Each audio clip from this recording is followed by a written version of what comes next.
देवी सम्मक्का सरलम्मा की जय। यदाद्री लक्ष्मी नरसिम्हा स्वामी की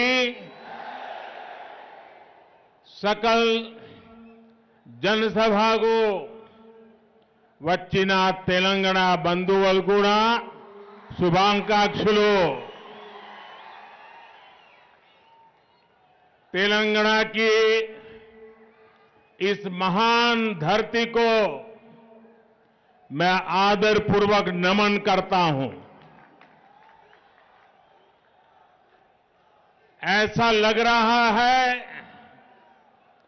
जैसे मैं अपने कुटुंब के बीच आ गया हूं, अपने परिवार के बीच आ गया हूं। आप सभी तो मेरा परिवार हो। ना कुटुंब सभ्युलारा, बीसी आत्मगौरव सभा इसका हिस्सा बनना मैं अपना सौभाग्य मानता हूं। और ये धरती, ये मैदान, इसका मेरे जीवन में बहुत बड़ा स्थान है। 2013 में आप सबने मुझे बुलाया था इसी मैदान में, और आप लोगों ने टिकट रखा था कि जो मोदी जी की सभा में आना चाहता है उसको टिकट लेना पड़ेगा, पैसा देना पड़ेगा। हिंदुस्तान के राजनीतिक जीवन की ये पहली और सबसे बड़ी घटना थी,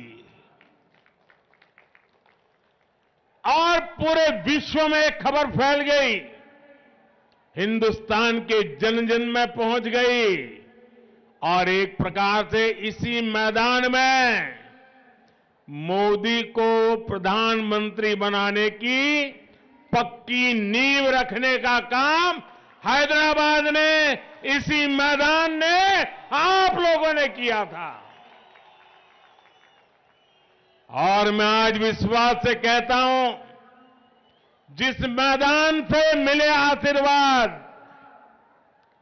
मोदी को पीएम बना दिया, इसी मैदान के आपके आशीर्वाद बीजेपी का पहला मुख्यमंत्री, बीसी मुख्यमंत्री यहीं से बनेगा।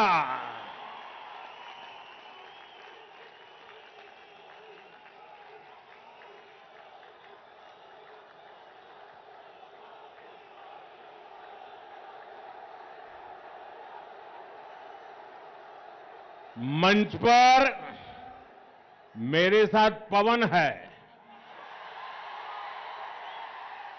लेकिन मैदान में आंधी है। तेलंगाना में बदलाव की जो आंधी चल रही है, उसे इस विशाल जनसभा में भी महसूस किया जा सकता है। आप लोग तेलंगाना के कोने कोने से आए हैं और अपने साथ एक स्पष्ट संदेश भी लाए हैं।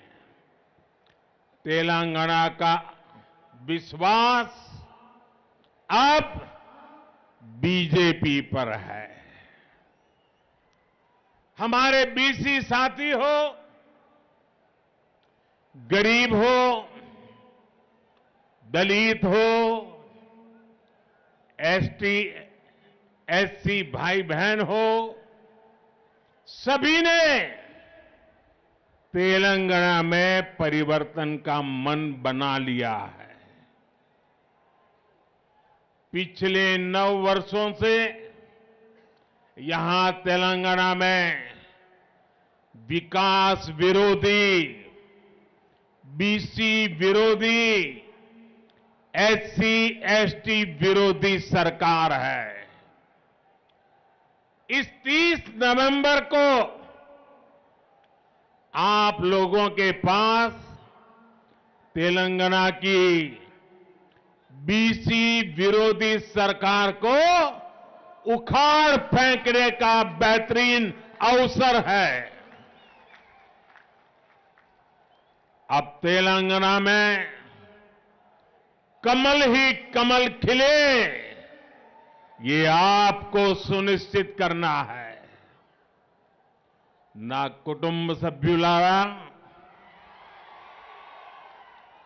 तेलंगाना का गठन 3 मुद्दों पर हुआ था।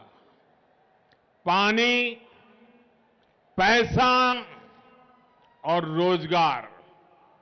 नीलू, निधुलू और नियामकालू, इन तीनों मुद्दों पर जन विरोधी सरकार ने तेलंगाना के लोगों के साथ धोखा हुआ है। अलग तेलंगाना राज्य के आंदोलन में हमारे बीसी भाई बहनों की बहुत बड़ी भूमिका थी। वो आंदोलन में सबसे आगे थे। अलग राज्य के लिए हमारे कितने ही साथी शहीद हो गए थे, लेकिन तेलंगाना बनने के बाद यहां ही सरकार ने सबसे बड़ा धोखा हमारे बीसी साथियों के साथ ही किया। यहां की सरकार ने बीसी हितों की लगातार उपेक्षा की। तेलंगाना में इतनी बड़ी ओबीसी, एससी, एसटी आबादी है, लेकिन उनकी आकांक्षाओं पर बीआरएस ने कभी ध्यान नहीं दिया। वो अपने परिवार में ही लगा रहा। यहां तो बीआरएस की 2 टीमें तो साफ दिखती हैं, एक पर्दे के पीछे सी टीम भी है। ये कांग्रेस का सी है ना, ये सी बीआरएस की सी टीम है। एक कांग्रेस बीआरएस की सी टीम है। बैकवर्ड क्लास की आकांक्षाएं कांग्रेस के भी एजेंडे में शामिल नहीं है। कांग्रेस और बीआरएस दोनों के ही डीएनए में 3 बातें कॉमन है। एक, परिवारवाद। दूसरा, भ्रष्टाचार। और तीसरा, तुष्टीकरण। इन परिवारवादी पार्टियों के